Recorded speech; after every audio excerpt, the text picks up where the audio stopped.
ప్రైజ్లాడండి. వాక్యంలోకి వెళ్ళే ముందు ప్రార్థన చేసుకుందాం. సర్వోన్నతుడ, సర్వశక్తిమంతుడ, కృపామయడానికి స్తోత్రాలు, నీకు వందనాలు నాయన. గడిచిన కాలం అంతే మమ్మల్ని కాచి కాపాడి సజీవ రెక్కలలో ఉంచినందుకు నీకు స్తోత్రాలు నాయన. ప్రభ వాక్యం ద్వారా ప్రభ మేము అనుసరించే ధన్యతను తెచ్చే ప్రభ మా హృదయంలో మార్చు, మనసులో మార్చమని అడుగుచున్నాం ప్రభ. ప్రతి ఒక్కరు హృదయమును మార్చమని అడుగుచున్నాం ప్రభ. ప్రభను తలుపునద్ద నుండి తట్టుచుండగా మేము తీసేవారుగా ఉండటకు సహాయం చేయమని అడుగుచున్నాం ప్రభ. మీ వాక్యము మా పాదములకు దీపమై ఉన్నది ప్రభ. అలాగే నీ వాక్యంలో మేము నడుచుకునే భాగ్యం దయచేయమని, వించిన వారిని చూచుచున్న ప్రతి ఒక్కరికి మారు మనసు దయచేయమని అడుగుచున్నాను తండ్రి. ఆమేన్. ప్రకటన గ్రంథము 2వ అధ్యాయము 2 నుంచి 10 వచనాలు ఇలాగ వ్రాయబడి ఉన్నాయి. ఎఫెసులో ఉన్న సంఘపు దూతకు ఇలాగ వ్రాయుము: 7 నక్షత్రములు తన కుడి చేత పట్టుకుని 7 దీపస్తంభముల మధ్య సంచరించువాడు చెప్పు సంగతి లేవనగా, నీ క్రియలను, నీ కష్టమును, నీ సహనమును నేనెరుగుదును. నీవు దుష్టులను సహింపవలెననియు అపవస్తులు కాకయే తాము అపవస్తులమని చెప్పుకును వారిని పరీక్షించి వారు అబద్ధికు నీవు సహనము కలిగి నా నామము నిమిత్తము భారము భరించి అలయనదేనియు నేనెరుగుదును. ఎలాగూ 7 సంఘములకు ఇలాగూ వ్రాయబడుచున్న 7 నక్షత్రములకు 7 దీపస్తంభములకు చెప్పుచున్నవి మన క్రియలను, మన కష్టములను కూడా, మన సహనములను కూడా ఎరుగుదునని అంటున్నాడు. నీవు దుష్టులను సహించదు, అపవస్తులు కాకమునిపే అపవస్తులమని చెప్పుకొనుచు పరీక్షించుచున్నాము. నీవు సహనమును కలిగి ఉండమని అంటున్నాడు. నీ నామమును బరాయించుము, ఆలయము లేదనియో నేను ఎరుగుదును.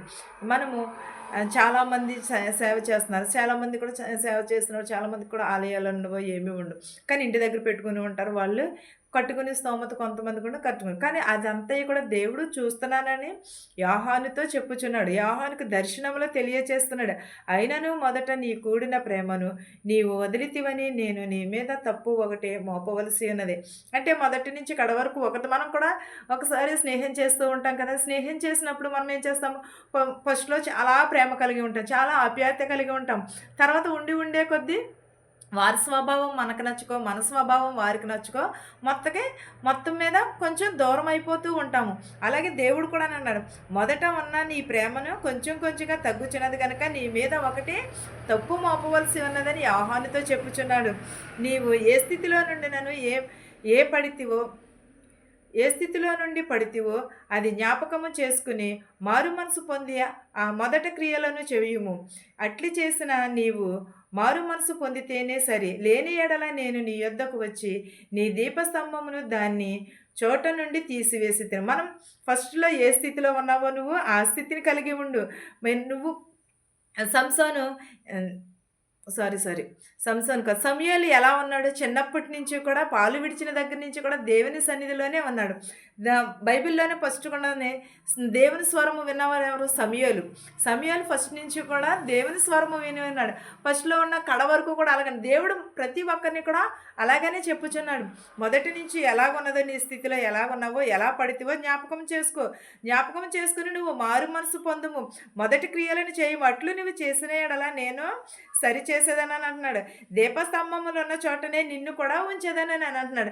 ఒకవేళ మన క్రియలు మనం ఎలాగ ఉన్నవి మనం సరి చేసుకోకపోతే దేవుడు అక్కడ నుంచి మనలను తీసివేస్తానంటున్నాడు. మనం ఎప్పుడూ కూడా దేవుని ఎడల వినయమును, విధేయతను కలిగి ఉండమని ఎప్పుడు చెప్తుంటాను. సహోదరం, దేవుడు అంటే భయభక్తులు కలిగి ఉండమని, భయభక్తులు కలిగి ఉండము. 7 దీపస్తంభములకు చెప్పుచున్న మాటలే కాదు, ఇవి మనకు కూడా వర్తిస్తూ ఉంటాయి. అయితే ఈ ఒక్కటి నీలో ఉన్నది, నీ కోయిలాతు క్రియలు నీవు ద్వేషించుచున్నావు, నేను కూడా వీటిని ద్వేషించుచున్నాను. చెవిగలవాడు ఆత్మ సంగములతో చెప్పుచున్న మాట వినుగాక. జయించిన వానికి దేవుని పరదేశంలో ఉన్న జీవవృక్ష ఫలములు భుజింప నిమిత్తము. ఎలాగ అయితే ఇక్కడ ఈ కోయిలాతు క్రియలను ద్వేషించువారు, నేను కూడా వీటిని ద్వేషించుచున్నాను. మనం చేసిన క్రియలను చెడ్డవేవి మంచివేవి మనకు తెలుసు. చెడ్డ వాటిని విడిచిపెట్టాలి, మంచి వాటిని దేవుని క్రియలను మనం కలిగి ఉండాలి. మనం చెవిగలవారు ఆత్మతో చెప్పుచున్న, సంగములతో చెప్పుచున్న మాట ఏంటి? చెవిగలవాడు వినుగాక, వాటిని గ్రహించునుగాక, పరదేశంలో ఉన్న జీవవృక్ష ఫలములు మనకి కలగజేస్తానంటున్నాడు. వాక్యము విని వాక్యము మన హృదయంలో నింపుకుంటే దేవుడు జీవఫలములను మనకి ఇస్తానని అంటున్నాడు. జీవఫలములు కావాలి కావాలని అనుకుంటాం, ఆశీర్వాదములు కావాలని అనుకుంటాం. కానీ అవన్నీ ఎక్కడి నుంచి వస్తాయి? మనకి మనలోనే, మన క్రియలను బట్టి, మనలను బట్టి వస్తూ ఉంటాయి. కానీ మనము ఏమి విత్తుతామో అదే కోస్తామన్నాడు దేవుడు. ఇక్కడ కూడా అదే చెప్తున్నాడు, మీ క్రియలను బట్టి మీరు వస్తుంది. వారి మనసు పొందండి. దేవుని మాటలు చెవి గలవాడు వినునని అంటున్నాడు. చెవి గలవాడు విని దానిని గ్రహించినట్టు పరదేశంలో జీవవృక్ష ఫలములు భుజించినట్టున్నాడు. సుర్మానిలో ఉన్న సంగపు దూతకు ఎలాగూ వ్రాయుము, మొదటివాడను కడపటవాడనై ఉండి మృత్యుంజుడనై మరలా బ్రతికిన వాడను చెప్పు సంగతి లేవనగా. దేవుడు ఎలా ఉన్నాడు? మొదటివాడు కడపటివాడు కూడా అయ్యున్నాడు. మృత్యుంజయుడే బ్రతికినవాడు చెప్పు సంగతి లేవనగాని యోహాను గారు చెప్పుచున్న మాటలు ఇవి అండి. ఇది దేవుడు యోహానికి దర్శనంలో తెలియజేస్తున్న మాటలు ఇవన్నీ కూడా. నీవు శ్రమను దరిద్రతను నేను ఎరుగుదును, నీ శ్రమను నీ దరిద్రతను నేను ఎరుగుదును, అయినను నీవు ధనవంతుడు వైతివే. తాము యూదులమని చెప్పుకొనుచు యూదులు కాక సాతాను సమాజపు వారి వలన నీకు కలుగు దోషణనే నేను ఎరుగుదును. ఎలాగూ నీకు శ్రమ ఉన్నదని దరిద్రుడవని నేను ఎరుగుదును, అయినను సరే దేవునిలో నువ్వు ఏమి కలిగి ఉన్నావు? ధనవంతుడు అయ్యి ఉంటున్నావు. తాము యూదులమని చెప్పుకున్న వారు సాతానిలోనే ఉన్నారు. మనకి సమరయుడును పరిశ్రయుడును ప్రార్థన చేశారు, కానీ ఎవరు రక్షింపబడ్డారు? ఒకరిని పోలి మనం ప్రార్థన చేసుకోకూడదు. మన స్థితిని బట్టి మనం ప్రార్థన చేసుకోవాలి. కానీ సమరయుడు ఏమన్నాడు? వాని వలే కాదు వీని వలే కాదు అని అనుకున్నారు. కానీ పరిశ్రయుడు అయితే తగ్గి ప్రార్థన చేసిన, తగ్గింపబడి వారు హెచ్చింపబడిన అంటున్నారు. కానీ దేవుడు ఇక్కడ ఏమన్నా, నేను మొదటివాడను కడపటివాడను మృత్యుంజయుడైన మాటలు నాలో నుండి వినుడు. సంగములతో ఆత్మ చెప్పుచున్న సంగతులు ఏవనగా చెవిగలవాడు వినును గాక వాటిని గ్రహించును అని అంటున్నాడు. ఇదిగో మీరు శోధనలో పడుకుంటున్నట్లు అపవాది మీలో కొందరిని చెరలో వేయబోచున్నాడు. 10 దినములు శ్రమ కలిగినను మరణము వరకు నమ్మకముగా ఉండుము, నేను నీకు జీవ కిరీటముని ఇచ్చేదని అంటున్నాడు. ఎలాగా? నీవు దరిద్రుడమైనా సరే, ధనవంతుడు ఏ స్థితిలో ఉన్నాను సరే, సాతాన్ని నిన్ను త్రోల చేసినను సరే, శోధింపబడుకున్నట్లు అపవాది మీలో కొందరిని చెరలో వేయబోచున్నాడు. అది 10 దినములు శ్రమ కలిగినను మరణము వరకు నమ్మకముగా ఉండుము, నేను నీకు జీవ కిరీటం ఇస్తాను. మనకు యోబు ఏం చేశాడు? యోబు అన్నీ కోల్పోయాడు, కానీ దేవుడే ఇచ్చాడు, దేవుడే తీసుకున్నాడని చివరి వరకు కూడా సాతానుతో పోరాడాడు. మనము కూడా మనుషులము, మనము కూడా అలాగే పోరాడాలి. మనకు ఆపద రావచ్చు, శోధన రావచ్చు, శ్రమలు రావచ్చు, కానీ మరణమే సంభవించు, కానీ దేవునిని మాత్రం మనము విడిచిపెట్టకూడదు. మరణము వరకు కూడా దేవుని మీద నమ్మకమును కలిగి ఉండాలి. అప్పుడు మనకి ఏమి ఇస్తానన్నాడు? జీవ కిరీటముని ఇస్తానని అంటున్నాడు. జీవ కిరీటము పొందాలంటే మనం ఎన్నో రాళ్ళు ఉంటాయి, ముళ్ళు ఉంటాయి, అవన్నీ ఉంటాయి, అవన్నిటిని కూడా తప్పించుకుని వెళ్ళటమే మనము జీవ కిరీటం. మనకి ఏదైనా సాధించాలని పట్టుదల ఉంటుంది, మనకి ఏదైనా కావాలి, కానీ దానికోసం మనం ఎంత కష్టపడతాము. చిన్న పనిముట్టుకైనా సరే అది కావాలనే ఆశతో మనం ఏం చేస్తాము?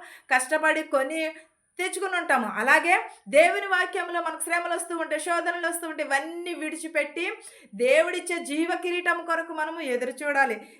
మనకు శోధనలు ఎందులోని అయినా సరే మనము ఉన్నాను సరే, దేవుడు మనకి శ్రమల గుండా మనం ప్రయాణం చేస్తే దేవుడే మనలను కాచి కాపాడుతాడు, ఆపదల నుంచి కాపాడుతాడు అంటున్నాడు దేవుడు. నిత్యమును కూడా దేవుడు మనం ఏ అపాయము వచ్చినను సరే దేవుడు 10,000 మంది దండెత్తి మన మీద పడినను సరే దేవుడు మనలను కాచి కాపాడుతున్నాడు. అందుకని మరణము వరకు మీరు నమ్మకముగా ఉండి మీకు నేను జీవ కిరీటం ఇచ్చేదని అంటున్నాడు.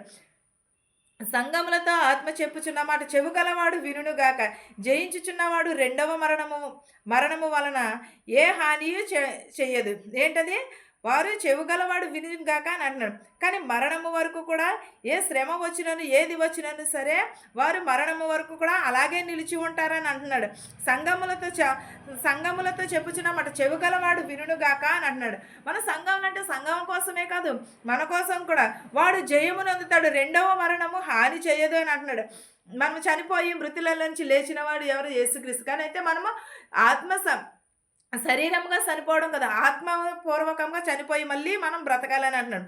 ఫెర్గేములో ఉన్న సంగపు దూతకు ఇలాగూ వ్రాయుము, వాడి అయిన 2 అంచుల ఖడ్గము గలవాడు చెప్పు సంగతి లేవనగా, సాతాను సింహాసనము స్థలములలో నీవు కాపు కాయునని నేనెరుగుదును, మరియు సాతాను కాపురమున్న ఆ స్థలములో నాయందు విశ్వాసి అయి ఉండి నన్ను గూర్చి సాక్షి అయి అధిపతి అయి ఉన్నవాడును.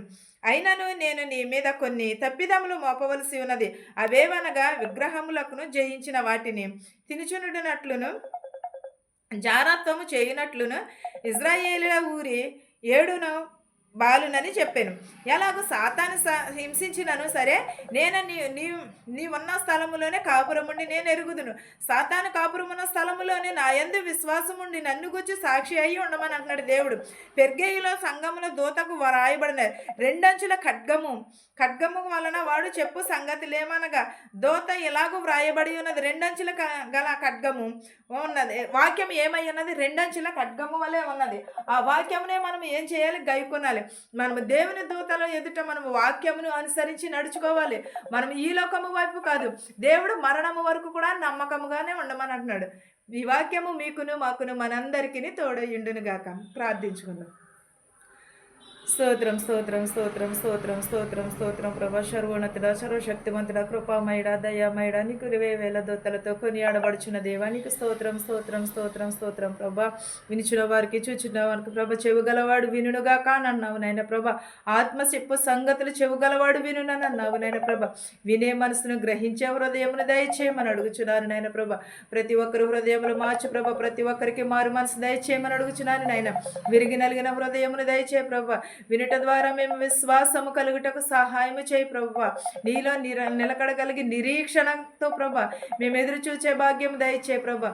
నిన్ను స్తుతించే భాగ్యం దయచేయమని అడుగుచున్నాను ప్రభా. నీకు స్తోత్రాలు, నీకు వందనాలు నాయన ప్రభా. నీకు స్తోత్రాలు చెల్లించుకొని చున్నాను నాయన ప్రభా. నాయన ఎంతోమంది ప్రభా నీ సన్నిధిలో ప్రభా నిద్రించి ఉన్నారు ప్రభా. వారిని రాజ్యంలో చేర్చుకో ప్రభా. శోధన నుంచి, వేదన నుంచి తీసివేస్తానన్నావు నాయన ప్రభా. ప్రతి ఒక్కరికి మారు మనసు దయచే ప్రభా. ఎవరింట్లో ఏ శోధన ఉన్నదో మాకు తెలియదు కానీ నీకు తెలుసు నాయన ప్రభా. సమస్తమును చూచుచున్నవాడు నాయన ప్రభా. నాయన ప్రభు వాతావరణం నీ స్వాధీనంలో ఉంచుకో నాయన ప్రభా. ఎవరెవరైతే ఏ చేతి పనులు అయితే చేస్తున్నారో వారి చేతి పనులను దీవించి ఆశీర్వదించమని అడుగుచున్నాను నాయన. నాయన నీకు స్తోత్రాలు, నీకు వందనాలు చెల్లించుకొని చున్నాను నాయన ప్రభా. ప్రతి ఒక్కరికి ప్రభ మారు మనసు దయచే ప్రభ. ప్రతి ఒక్కరికి శాంతిని, సమాధానమును దయచే ప్రభ. ప్రతి ఒక్కరు హృదయంలో ప్రభ మారు మనసు దయచేయమని అడుగుచున్నాను ప్రభ. ప్రతి ఒక్కరికి ప్రభ ఇతర దేశాల్లో ఉన్నవారిని కానీ, ఇక్కడ ఉన్నవారిని కానీ ప్రభ, పరిపాలించుచున్న వారిని కానీ ప్రభ, ప్రతి ఒక్కరికి నైనా ప్రభ మారు మనసు దయచేయమని అడుగుచున్నాను ప్రభ. గర్భిణీ స్త్రీలను ప్రభ, చిన్నబిడ్డల పెద్దవారిని మొదలుకుని ప్రతి ఒక్కరికి ప్రభు మనశ్శాంతి దయచే ప్రభు. అనారోగ్యం తీసివేసి ఆరోగ్యమును, శక్తిని, బలమును దయచేయమని అడుగుచున్నాను నాయన ప్రభ. నాయన ప్రభ ప్రార్థనలు కోరి ఉన్నారు ప్రభ. వారిని కూడా స్వస్థపరచు నాయన ప్రభ. మరి అనేకమైన ప్రార్థనలను ప్రభ అడిగి ఉన్నారు ప్రభ. నేను కిడ్నీలో రాళ్ళు ఉన్నాయన్నారు ప్రభ. పక్షవాతంతో పడి ఉన్నారు ప్రభ. క్యాన్సర్ తోటి ఉన్నారు ప్రభ. యాక్సిడెంట్ అయిందన్నారు ప్రభ. వారందరినీ స్వస్థపరచుమని అడుగుచున్నాను నాయన ప్రభ. ప్రతి ఒక్కరికి ప్రభ నీ హృదయమును ప్రభ ఇమ్మని అడుగుచున్నాను ప్రభ. రాతి గుండెని తీసివేసి మాంసపు గుండెని ఇమ్మని అడుగుచున్నాను నాయన ప్రభ. ప్రతి ఒక్కరికి శాంతిని, సమాధానమును దయచేయమని అడుగుచున్నాను నాయన. నా ప్రార్థనను నీ పాసాన్ని చేర్చుకోమని యేసు నామములో అడిగి వేడుకొనిచున్నాను తండ్రి, ఆమేన్. పరలోకమందున్న మా తండ్రి, నీ నామము పరిశుద్ధపరచబడును గాక. నీ రాజ్యం వచ్చును గాక. నీ చిత్తము పరలోకమందు భూవెందు నెరవేరినట్లును మనుదిన ఆహారం నేడు మాకు దయచేయము. మరణస్థులను మేము క్షమించిన ప్రకారము మరణములను క్షమించుము. దుష్టుని నుండి, శోధన నుండి తప్పించుము. రాజ్యమును, శక్తియు, మహిమయు నిరంతరము నీవే ఉన్నావు ప్రభు. వినిచున్న వారికి, చూచుచున్న వారికి సదాకాలము నీ కృప తోడై ఉండును గాక. ఆమేన్, ఆమేన్. అందరికీ వందనాలు.